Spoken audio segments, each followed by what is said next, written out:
Ahogy ez a László Andrássy tradicionalitás definíció is mutatja, metafizikai tradicionalitás, vagy metafizikó tradicionalitás. Ennek az esetében tulajdonképpen arról van szó, hogy mindazokat a hagyományvonulatokat szemléleti középpontba helyező megközelítésről van szó, amely hagyományvonulatok szigorúan az egyes hagyományoknak a végcéljaira irányultak. Ugye a történeti síkon különböző hagyományokról kell beszélnünk. Létezik keresztény hagyomány, muszlim hagyomány, hindu hagyománykör, buddhista hagyománykör. Ezek a hagyománykörök roppant komplexek, különböző alhagyományokat, kisebb hagyományköröket felölelőek. Amikor azt mondjuk, hogy metafizikai tradicionalitás, akkor tulajdonképpen azt mondjuk, arra próbáljuk irányítani a figyelmet, amely ezen komplex hagyománykörökön belül kimondottan a végcélra, metafizikai abszolútumra irányuló hagyományok voltak. Azt lehet mondani, hogy a metafizikai tradicionalitás az egy olyan tradíció, egy olyan hagyományértelmezés, amely elsőlegesen azokra a hagyományokra van tekintettel, amelyek a nagy különböző hagyománykörökön belül leginkább a végcélra irányultak. Így a kereszténységen belül például nem a katolicizmus, protestantizmus ellentétre van tekintettel, vagy a katolicizmuson belüli különböző dogmatikai hagyományokra van tekintettel, vagy különböző művészeti, kulturális tradíciókra van tekintettel, hanem arra a keresztény hagyományra, arra lényegi és eszenciális keresztény hagyományra, amely a kereszténység lényegének, Krisztusi lényegének megfelelően kimondottan a végcélt, az Atyával való egyesülést akarja elérni. Hasonló módon a buddhista hagyomány esetében nem egyszerűen a különböző történeti buddhista hagyományoknak megkülönböztetésére összpontosít a metafizikai tradicionalitás és a különböző fenomenológiai, morfológiai eltérésekre, hanem arra a buddhizmus azon lényegére, amely szerint igenis lehetséges az, hogy az ember buddhává váljon, vagyis a teljesen tökéletes metafizikai éberséget, felébredettséget elérje. A muszlim hagyomány vonatkozásában a metafizikai tradicionalitás leginkább azokra a megközelítésekre van tekintettel, amelyek a Allahlal való egységnek a lehetőségét erőteljesen tételezték, és az itihádot, az egyesülést, az egyéválást, az Allahlal való egyéválást komolyan tételezték, és ennek a lehetőségét hagyományszerűen közvetítették a későbbi korok számára is. És így tovább a különböző más hagyományok esetében, így a hinduizmusnak és a taoizmusnak, konfucianizmusnak az esetében is. Tehát a metafizikai tradicionalitás ebben a maga lényegét tekintve nem mást jelent, mint egy tradicionális végcélra irányulást, és a végcélra irányulásnak a hangsúlyozottságát. Így kell értenünk. Nem pusztán és elsődlegesen nem egy 20. század végén, 21. század elején megjelent szellemi irányzat, irányvonal, amelynek ezek XY vagy YZ és egyebek a képviselői, ilyen és olyan személyek, hanem egy olyan irányulás, amely a tradícióknak a különböző komplex irányulásain belül elsődlegesen arra irányította a figyelmet, hogy azokra a hagyományvonulatokra irányította a figyelmet, amelyek a végcélra irányultak. Ez az előadássorozat ennek a jegyében zajlana, egy ilyen előadássorozat harmadik előadását szeretnénk most megtartani. Azt a célt, amelyre a metafizikai tradicionalitás irányul, László András a tanításaiban metafizikai abszolútumnak, abszolútum metafizikumnak, vagy metafizikum abszolútumnak nevezte. Ez az a cél, amire kimondottan metafizikai tradicionalitás irányul. De nyilvánvalóan ez a célnak egy elnevezése, csupán egy megjelölése, egy rámutatás a célra. Azt lehet mondani, hogy maga az abszolútum megjelölés és az abszolútumnak a hangsúlyozása egy körülbelül 19. század végi, 20. századi megjelölés, amelyet András felelevenített, vagy előtérbe tolt, és hozzátette a metafizikai jelzőt, vagy a metafizikum jelzőt. Ez a 19.-20. században a mai kornál napjainknál sokkal inkább használt kifejezés, vagy megjelölés. Az egyes hagyományokban, nagy hagyománykörökben, az emberiség legnagyobb tradícióinak a köreiben azonban más elnevezést kapott. És a mai előadásnak az a témája, hogy ezeket az elnevezéseket, ezeket a megjelöléseket a főbb hagyományok tekintetében áttekintsük, és ezek jelentésével kicsit foglalkozzunk. De nyilvánvaló, hogy a kereszténységben az abszolútumnak a megjelölése Isten vagy Atya. A muszlim hagyomány esetében az abszolútum megjelölése Allah. Ezekkel a mai alkalommal nem foglalkoznánk. Ezek elérhetőbb hagyományok, és tulajdonképpen aki a kereszténységbe vagy az iszlámba belehelyeződik, az pontosan tudja, és számára egyértelmű, hogy az abszolútumnak az ottani megnevezései mik. Ennél egy kicsit kevésbé egyértelmű a buddhizmusnak a nirvána kifejezése, amely szintén megfeleltethető a metafizikai abszolútumnak, és ugyancsak kevésbé egyértelmű az Isten vagy Allah kifejezésnél a hindu hagyomány mukti vagy móksá kifejezése, vagy a hindu-buddhista súnyata kifejezések, amelyek szintén az abszolútumnak a megjelölései, és az adott hagyománykörökben a végcélt jelölik.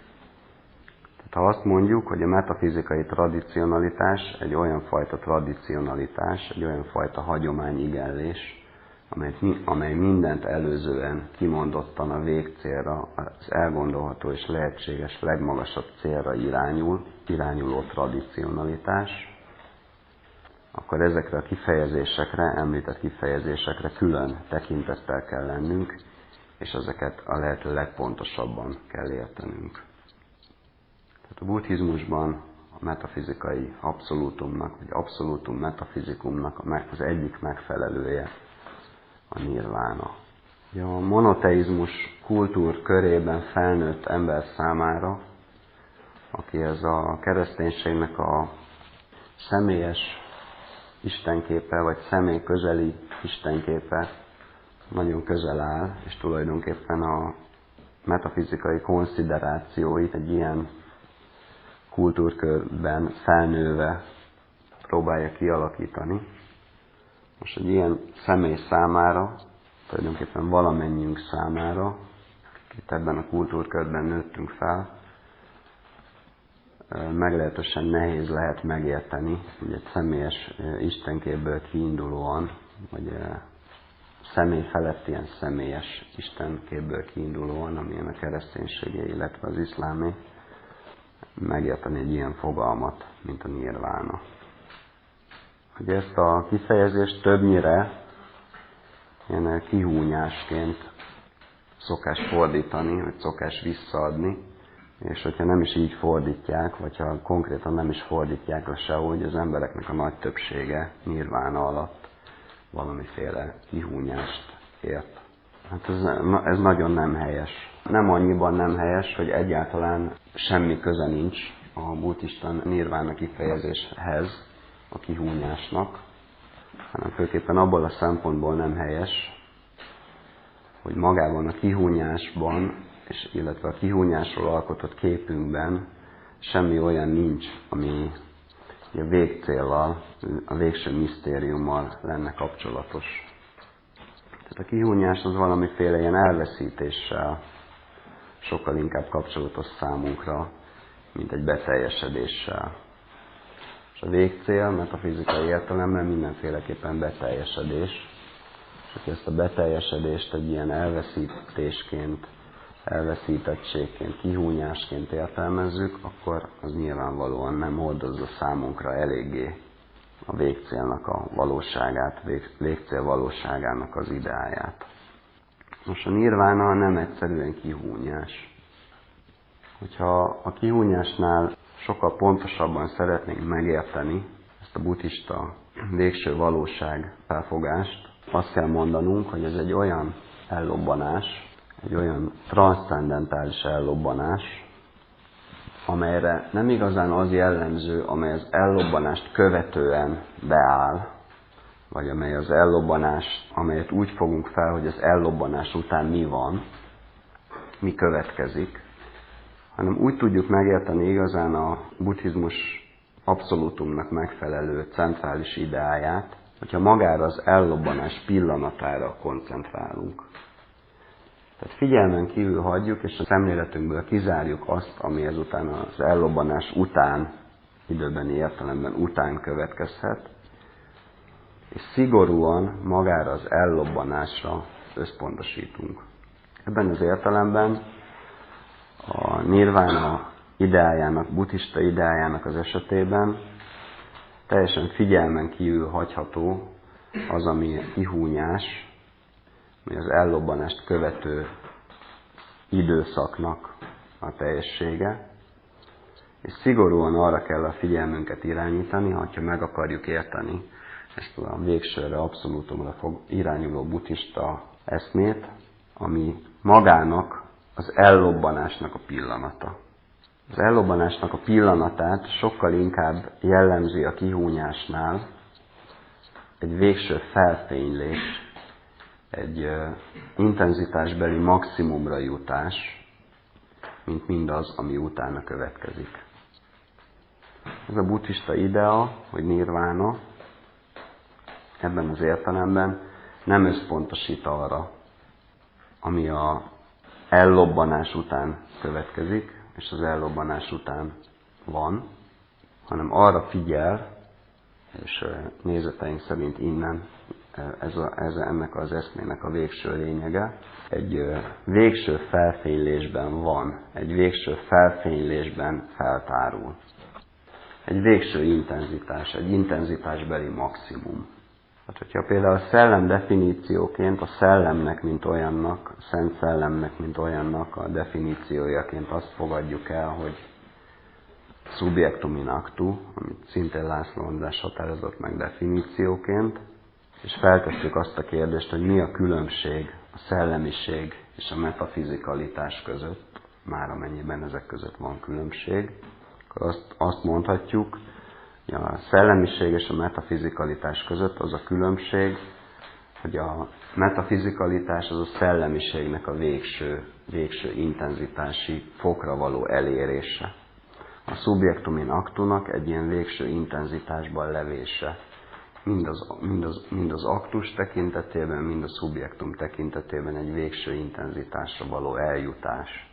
Ez az, ami a metafizikai valóságnak a jellemzője.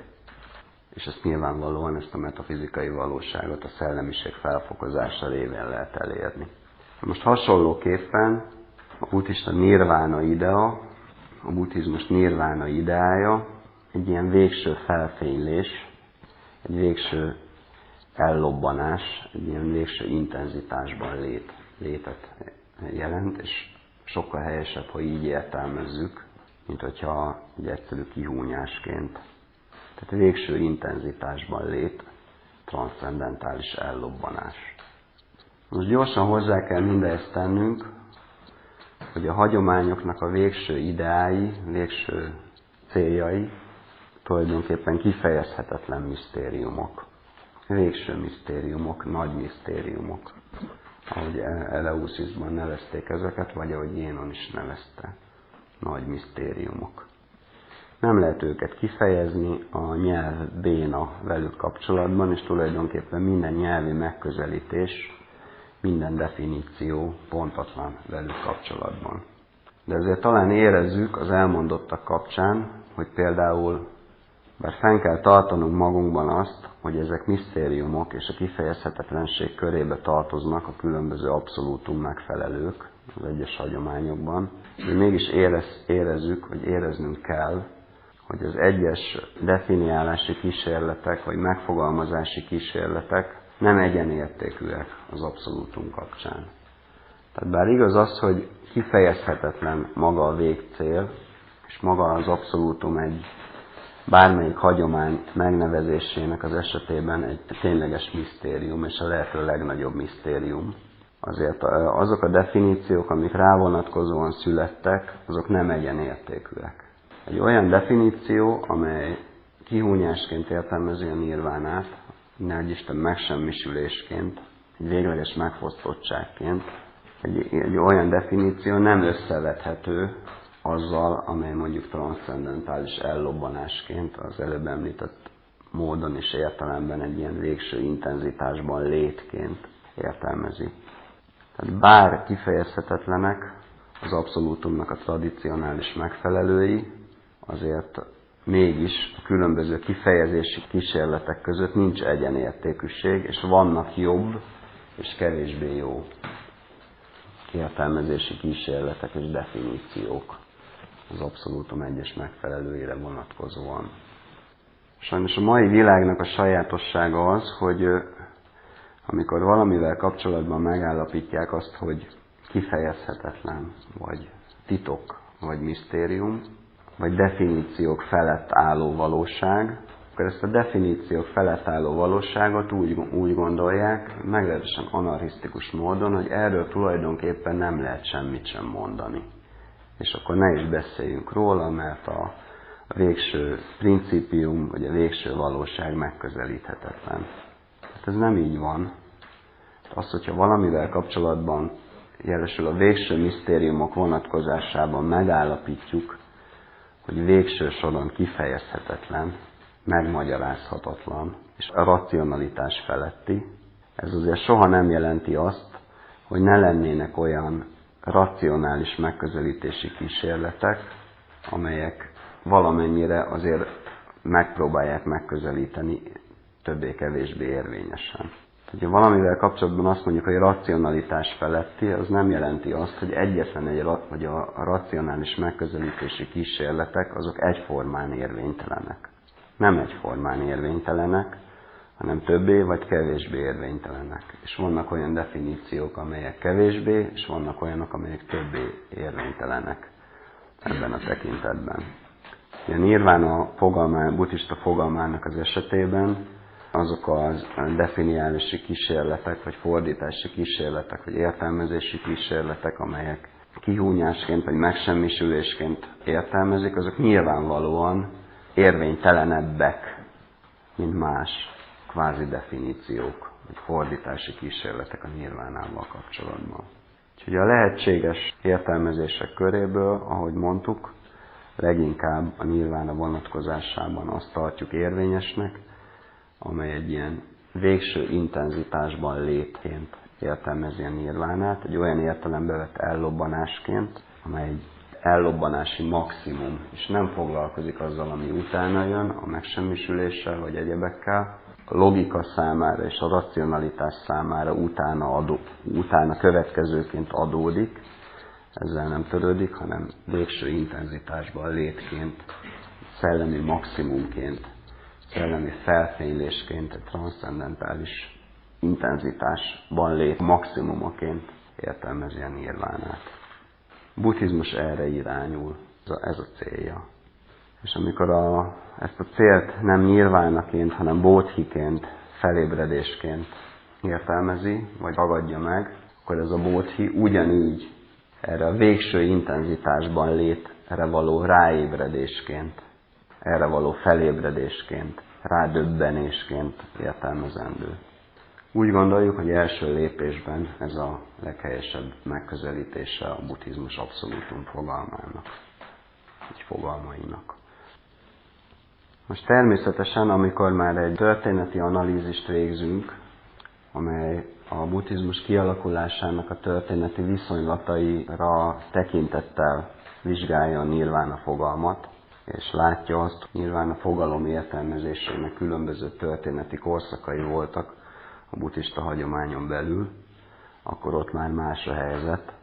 Ott nem értelmezhetjük ennyire egyértelműen és határozottan a nirvánát. De úgy gondoljuk, hogy kiindulási alapként szemben a kihúnyással és a megsemmisüléssel, illetve mindazon elgondolásokkal, amelyek arra összpontosítanak, hogy mi van a nirvána után, ugye az utániságot, ezt az időbeni faktort túlságosan bekalkulálják a szemléletükbe. Tehát mindezekkel szemben kiindulásképpen ez a leghelyesebb megközelítés, amit elmondtunk.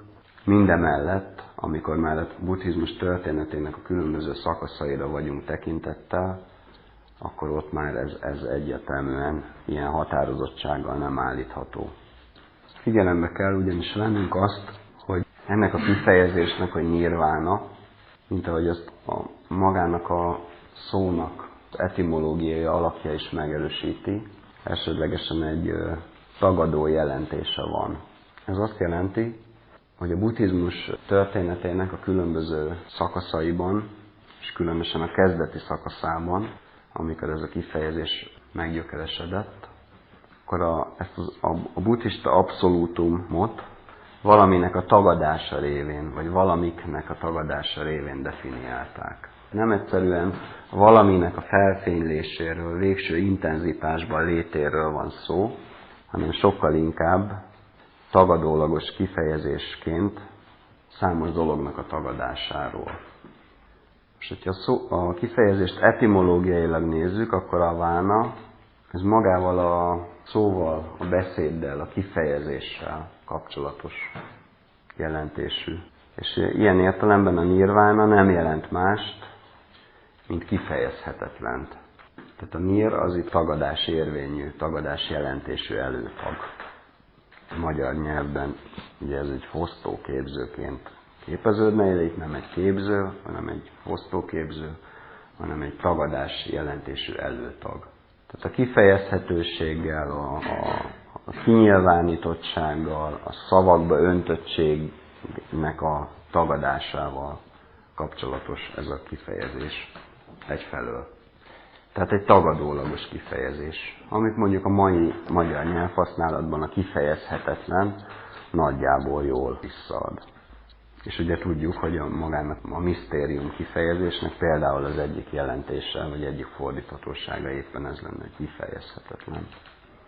De ennél sokkal határozottabb a korai buddhista tanítás a tekintetben, hogy pontosan hogy az etimológiai fejtegetésen túlmenően, exaktabb módon meghatározható, hogy a korai buddhizmusban mit jelent a nirvána túl az etimológiai kifejezhetetlen jelentésen. Itt nem egyszerűen a szóbeliségnek és a kifejezésnek, a vánának a tagadásáról van szó, hanem olyan létminőségeknek az elhagyásáról, olyan létminőségeknek a meghaladásáról, amiket a buddhizmusban khandának vagy klésának neveznek. Ugye a khandának az egyik, hogy szokták fordítani, egyik bevett fordítása magyarban a léthalmaz vagy léthalmazat, a klésának pedig szenv vagy szennyeződéssel kapcsolatos tudati tényező. A korai buddhizmusban nirvána elsősorban a khandáktól való mentességet, a khandáktól való megszabadulást jelenti, 5 léthalmazattól való megszabadulást jelenti, de a későbbi buddhizmusban pedig a klésáktól, tudati szennyeződésektől, amilyen például mondjuk a harag való megszabadulást jelöli. Tehát tudnunk kell a buddhizmusban megjelenő abszolútumnak megfelelő kifejezéssel a nirvánával kapcsolatban azt, hogy egy olyan tagadólagos kifejezés, az abszolútumnak egy olyan tagadólagos megközelítése, amely bizonyos negatívumoktól való mentesülés formájában tételezi az abszolútumot, vagyis úgy tartja az abszolútumot elérhetőnek, hogy ezektől a negatívumoktól mentesíti magát az ember. Innen a nirvánának az a tagadó előtaggal, fosztóképzővel ellátott eredeti szó alakja. És Amikor ilyeneket mondunk, akkor ez számunkra soha nem csak filológiai, és soha nem csak történeti, vagy vallástörténeti, vagy vallásfilozófiai okoskodás, hanem megpróbálunk rámutatni arra, hogy a hagyományok az abszolútumot, például a buddhizmusnak az esetében úgy gondolták el, hogy az embernek ahhoz, hogy az abszolútumot elérje, és hogy arra összpontosítson, hogy ahhoz bizonyos tényezőktől, vagy tényezők sokaságától, vagy tényezők rendszerétől kell magát mentesítenie. Azért hívjuk fel a figyelmet arra, hogy a nirván egy tagadólagos kifejezés, hogy tudatosítsuk magunkban és a hallgatóinkban azt, hogy bizonyos dolgoktól mentesítenie kell magát az embernek, bizonyos nagyon alapvető valóságköröket felölelő dolgoktól mentesítenie kell magát az embernek ahhoz, hogy végsőt el tudja érni. És ezáltal a metafizikai tradicionalitás szellemének eleget tegyen, amely ugye, mint láttuk, hogy mint szó volt róla, a végsőre irányuló szellemiséget jelöl. A hinduizmus esetében, ahol a végcélt moksának vagy muktinak nevezik, azokban az irányzatokban, amelyek nem teisztikusak, tehát ahol a végcél nem a kereszténység istenéhez, vagy az iszlám Allahjához hasonlóan istennév formájában van megadva, mondjuk Visnuként vagy Sívaként, azokban az irányzatokban többnyire moksaként vagy muktiként jelölik az abszolútumot, a hagyományok végcélját. Mind a két kifejezés, a moksa is és a mukti is, annyiban is összevetendő a nirvánával, hogy nem annyira tagadólagos kifejezések, mint a nirvána, mint a transzcendentális ellobbanás, vagy végső intenzitásra jutás buddhista kifejezése. Bizonyos fokig, különösképpen a muktiban szintén van egyfajta tagadólagosság, de csak nagyon áttételesen. Mind a két kifejezés, tehát a moksa is és a mukti is egy mú nyelvi gyökre vezethető vissza, amely kötelék, kapcsolódás, fixáció, megkötözöttség jelentéssel bír. És ebből képzett szóalakokról van szó, különösképpen a mukti esetében, de valószínűleg a moksa esetében is. És nyilvánvaló, hogy értelmileg a moksa is és a mukti is a kötelékek alól való felszabadulást jelenti, és a jelentésük egyébként szó szerint ez, hogy felszabadulás, megszabadulás, de közelebbről szótanilag konkrétan a kötelékek alól való felszabadulást jelöli, különböző kötelékek alól való felszabadulást jelöli. Mégis nyelvi formájában egyik sem a mukti, sem a moksa nem annyira tagadólagos kifejezés, mint a buddhizmus nirvánája. Tehát értelmileg mind a mukti, mind a moksa metafizikai felszabadulást jelent. Metafizikai megszabadulást jelent, amikor a kötelékeknek a komplex körétől az ember megszabadul. De ez a megszabadulás a hinduizmus esetében nem annyira tagadólagos, mint a buddhizmus esetében. Vagyis, és ezt majd mindjárt látni fogjuk, a megszabadult bölcsek, metafizikailag felszabadult bölcsek esetében a hinduizmus megengedi olyan bizonyos eseteket leszámítva, tehát kivételek léteznek, de általában megengedi olyan kötelékek meglétét, amelyek ellenére mégis a megszabadulás, az azoktól való teljes megszabadulás létrejön. Egy kicsit bővebben és pontosabban kifejtve ezt a gondolatot, a következőket lehet mondani. Az egyik nagyon jelentős hindu és metafizikumra, végcélra centrált hindu hagyományban, az Advaita Védanta hagyományában nagyon gyakoriak azok a megközelítések, vagy gyakran előfordulnak, ha nem is nagyon gyakoriak, inkább maradjunk annyiban, gyakran előfordulnak olyan megközelítések, amelyek azt mondják, hogy a megszabadult esetében, a megszabadult bölcs esetében például egyáltalán nem áll fenn elmeműködés. Úgy írják le a végcélnak az állapotát, amely például az elmeműködésnek a kötelékétől teljesen mentes, és amelyben az elmeműködésnek a köteléke egyáltalán nem áll már fenn. Ezek nagyon-nagyon radikális megfogalmazások, amelyeknek technikai céljaik vannak, és amelyek tulajdonképpen nem is annyira létigazságok, nem is annyira egy igazságot fejeznek ki, mint inkább egy módszertani megközelítést. Tehát egy olyan módszertant hordoznak, amely a végső célt nem az elmeműködésnek a mozgásba hozása révén próbálják elérni, hanem az attól való nagyon szigorú elhatárolódás révén. Tehát ezeknek a kijelentéseknek az igazsága inkább módszertani igazság, mint sem ontológiai vagy metafizikai igazság. És ezt pontosan azért mondhatjuk, és azért állíthatjuk ilyen határozottan, mert az egyéb móksa vagy mukti definíciók, a metafizikai felszabadulásnak az egyéb definíciói, ahogy említettük, nem ennyire tagadólagosak. Sankarácsárja a neki tulajdonított egyik költeményben, az életben megszabadult boldogságának tengerhulláma című költeményben a következőképpen definiálja azt a személyt, aki már életében, tehát élő személyként, élő személy voltában elérte a megszabadulást.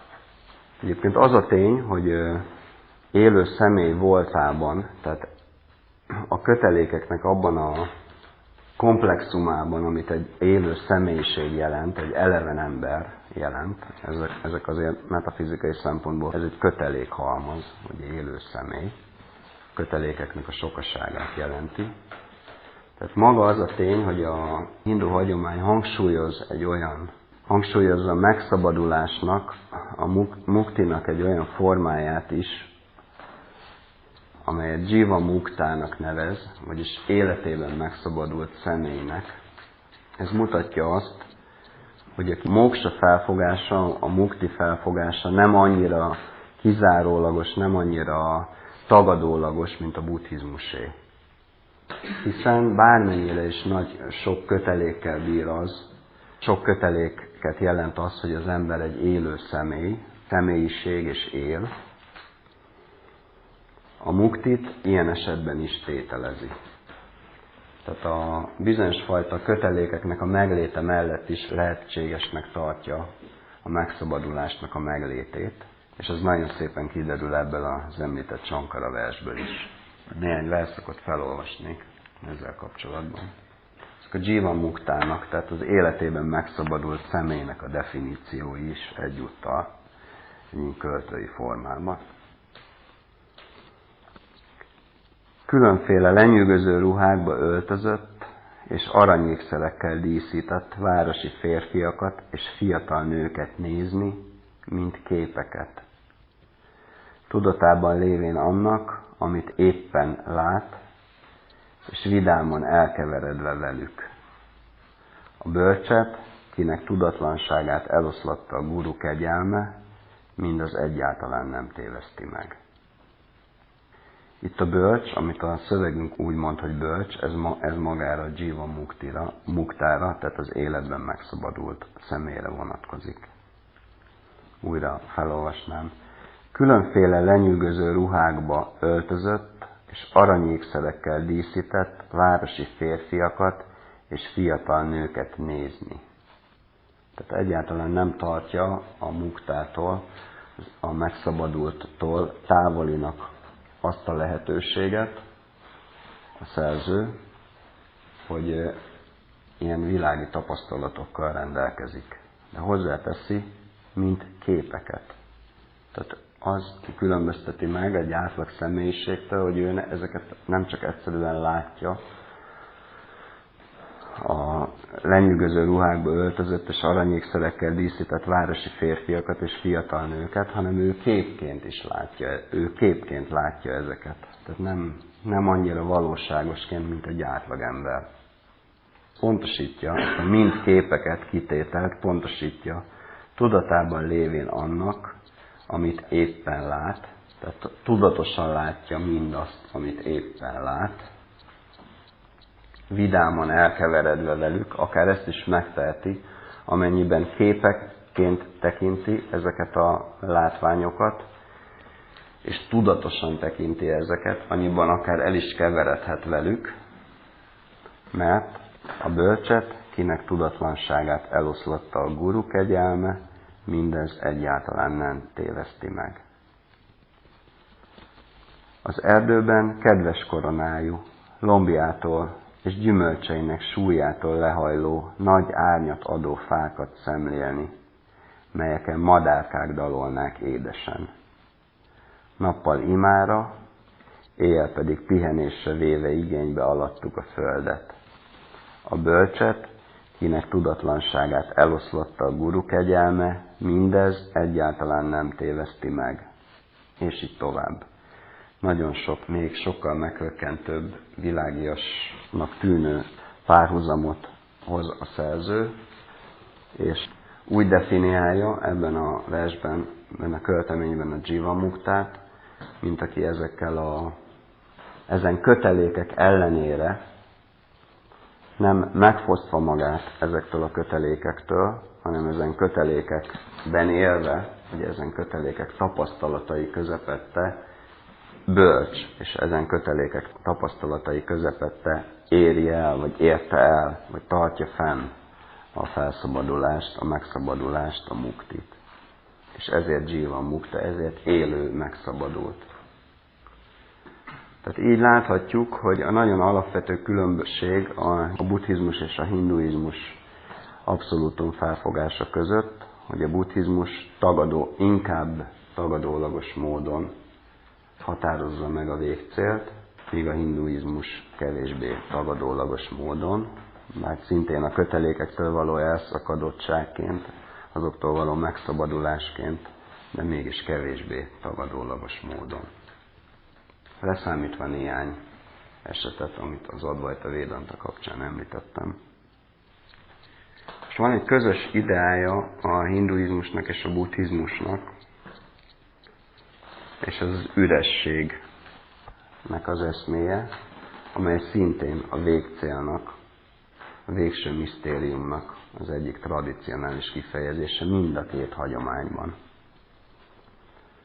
Most nem mennék abba a filológiai kérdésbe bele, hogy ez most buddhista eredetű kifejezése, vagy hindu eredetű. Az általános álláspont ezzel kapcsolatban az, hogy a sunya vagy sunyata buddhista kifejezés, amelyet aztán a hinduizmus átvett, és bár az ősi tradíció, de mégis ő vette át a buddhizmusból, és később általánosodott bizonyos hagyományaiban, főleg a tantrikus tradíció, a hindu tradíciókban.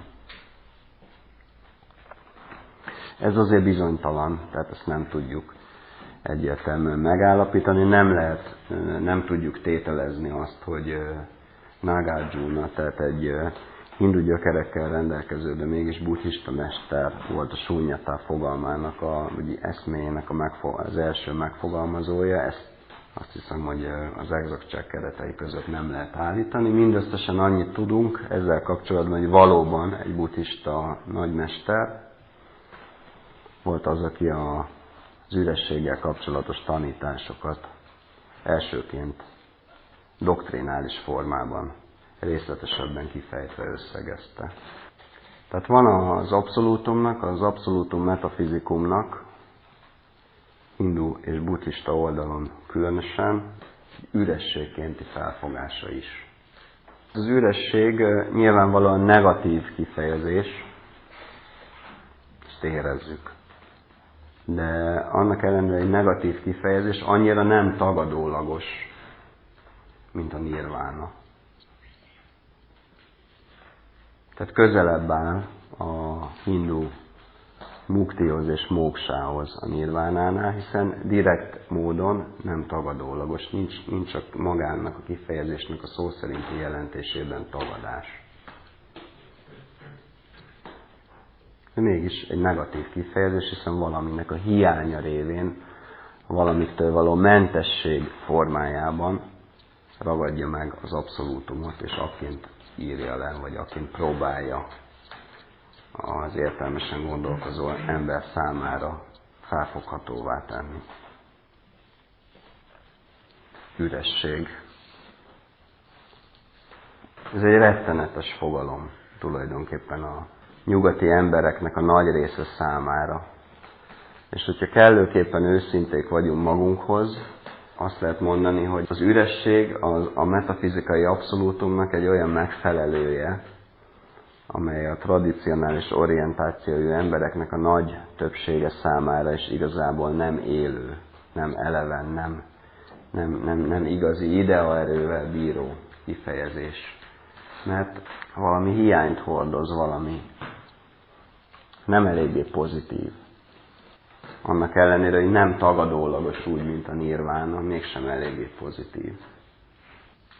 Üresség. Tehát inkább egy kicsit ilyen tartózkodással, nem is félelmekkel, de tartózkodásokkal vegyes fogalom.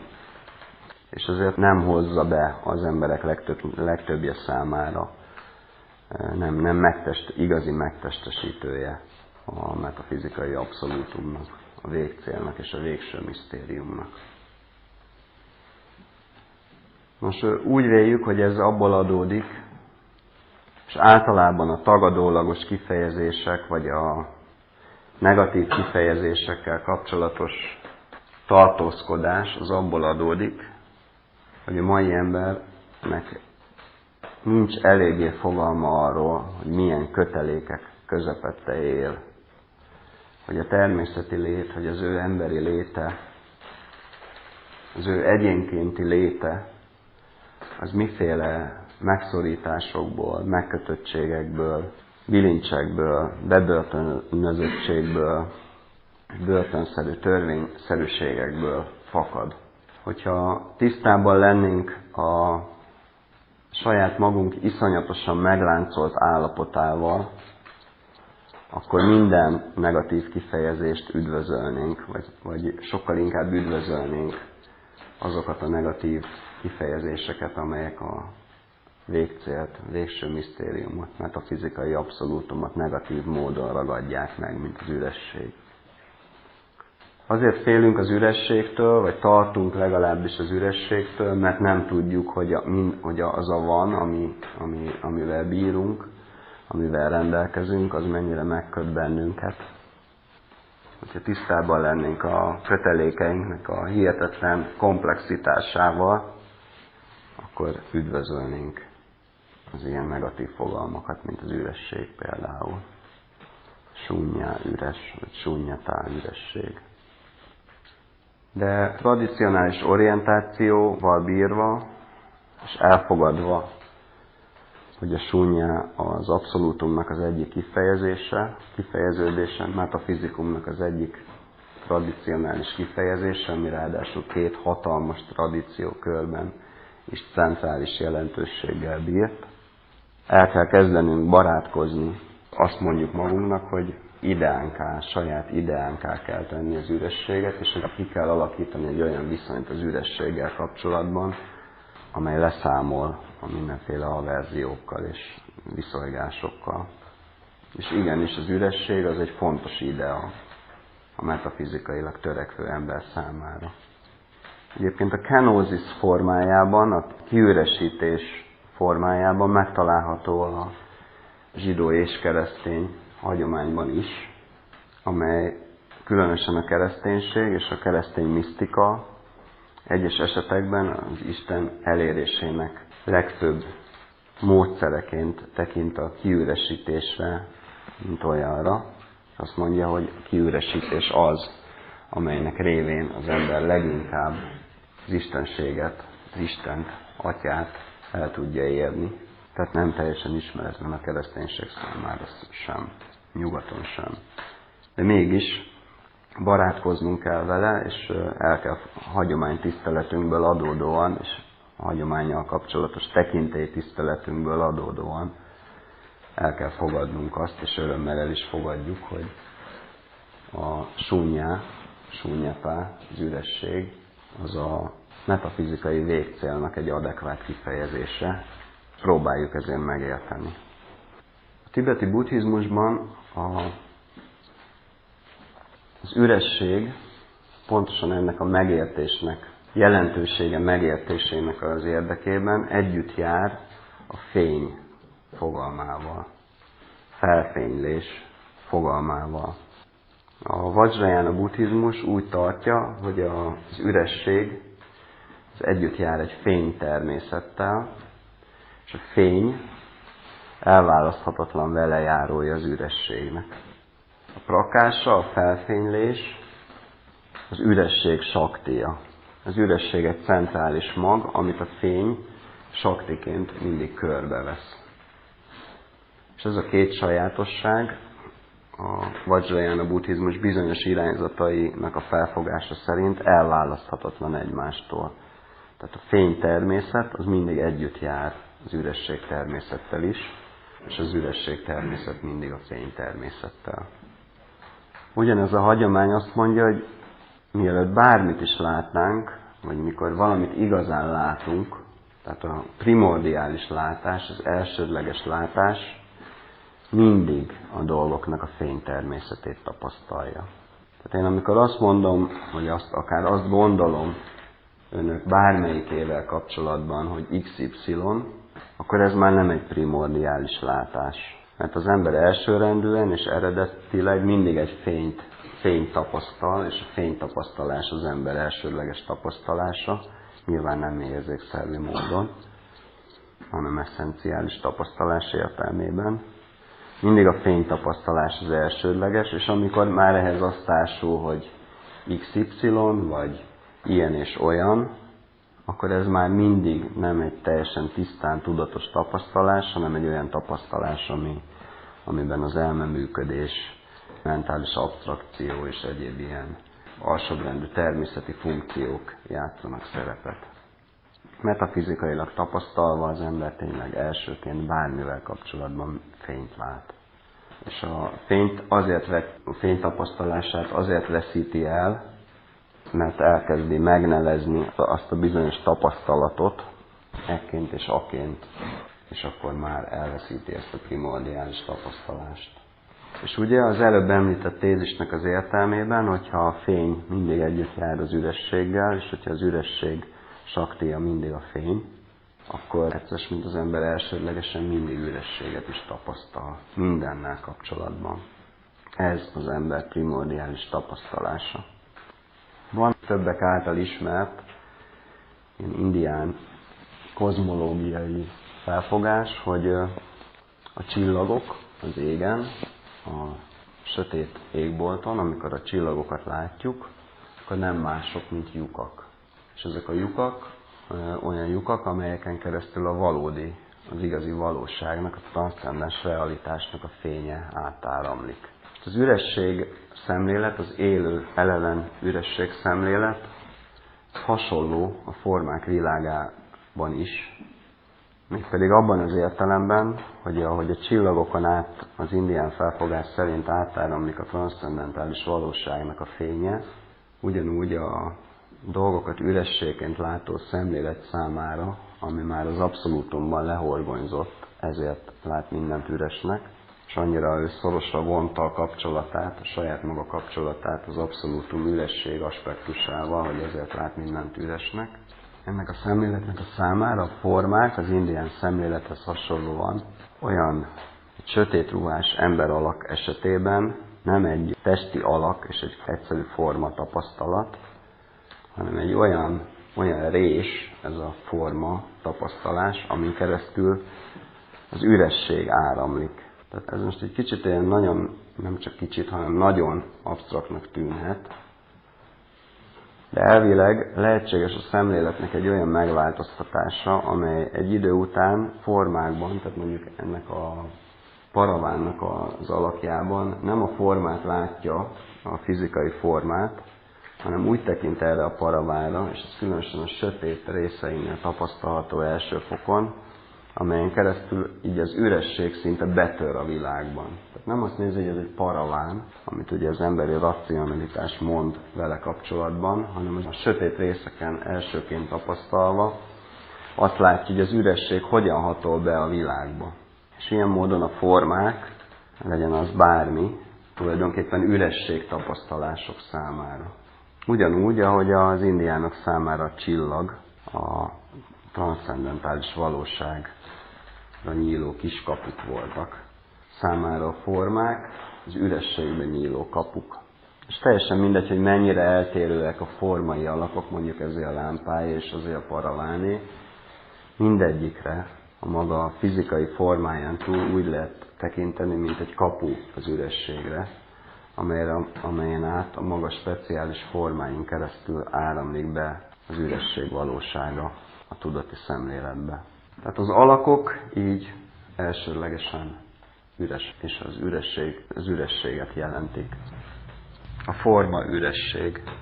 És hogy ennek mi köze a megszabaduláshoz és a metafizikai abszolútumhoz? Hát annyi, hogy amikor az ember ürességként látja a létezőket, az egyszer mint azt is jelenti, hogy számára nem léteznek saját tudattól független realitásként. Tehát amikor valamit az ember üresként lát, és az üresség megnyilatkozásaként lát, az azt jelenti, hogy nem tudattól független létező. Nincs semmi megkötő ereje. Nincs semmi olyan benne, amivel igazán és komolyan megbilincselne. Ezért áll a megszabadulás jegyében az üresség tapasztalás, és ezért a megszabadulásnak az üresség az egyik aspektusa.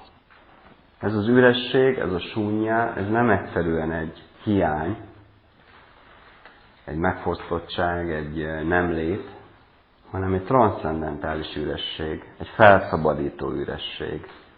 Egy olyan üresség, hogy amikor az ember ezt a fajta ürességet tételezi, akár a saját személye vonatkozásában, akár más létezők ürességének a vonatkozásában, mind a kettő nagyon-nagyon fontos. Ez az üresség két fő aspektusa. Saját személy vonatkozásában való tételezés és a létezők vonatkozásában való tételezése. Amikor ezt így tételezi az ürességet, akkor végbe megy egy megszabadulás. Semmi megkötő erővel nem bír, akkor már nem egy olyan valami, amihez vonzódni lehet, nem egy pohár víz, amire vágyni lehet, nem egy bármi, amire vágyni lehet, vagy amihez magát az ember hozzákötheti, hanem üres. És az ürességnek a megnyilatkozása. És ezért megszabadító és felszabadító, és az embert az abszolútum irányába vezeti. És amikor az ember szigorúan hű a metafizikai tradicionalitáshoz, az csak is és kizárólag akkor valósul meg, amikor ténylegesen a megszabadulás irányába tesz lépést. Nem akkor, amikor alkalmaz egy metafizikai igazságot a világi életre. Az is az igazság jegyében állhat, hogy az is áll az igazság jegyében, de nem annyira, mint azok az esetek, amikor tisztán a metafizikai igazság jegyében, alkalmazásokon túl a végső igazság jegyében áll az ember törekvése. És ehhez a végső valósághoz való törekvéshez az ürességkénti szemlélet nagyon is hozzávezet, és az üresség, ez mindig egy esszenciálisan, nem fizikailag tapasztalható értelemben, hanem esszenciálisan, egy szellemi fény természettel jár együtt. Üresnek tapasztalni a dolgokat szellemi fényt. Szellemi fényt tapasztalni jelent, mert nincs benne megkötés. Az ember végre elszakad, ha így lát. És két fő aspektusa van az ürességnek. A saját személyre vonatkoztatott üresség, és a saját személynek az üressége, a saját személytől való mentesség lényegében, anátta a buddhizmus megfogalmazásában, és más létezők vonatkozásában tapasztalt üresség. Amikor az ember felismeri azt, hogy a dolgok nem bírnak önléttel, nincs öntudatuk, nincs öntudatosságuk. Mindenjük, ami van, azt az ember tulajdonítja nekik. Egyszer ezt, egyszer azt, egyszer alábecsüli őket, egyszer felülértékeli, egyszer túlértékeli őket, de minden csak ő tulajdonít nekik, ami az esszenciális természete a létezőknek, az az üresség. És az üresség természet tapasztalás, az üresség tapasztalás, ez mindig elválaszthatatlanul egy szellemi fény tapasztalással is jár, amely mindig megszabadító jellegű. És a sok ilyen megszabadítás, megszabadulás, felszabadulás jegyében álló tapasztalat, legyen az bármi, Például egy gondolkozás során feltáruló intuíció, egy gondolkozás során megvalósuló intuíciónak a felszabadító ereje. Tehát a sok ilyen kis felszabadító tapasztalat az, ami az embernek a teljes és tökéletes felszabadulásának az útját szegélyezi.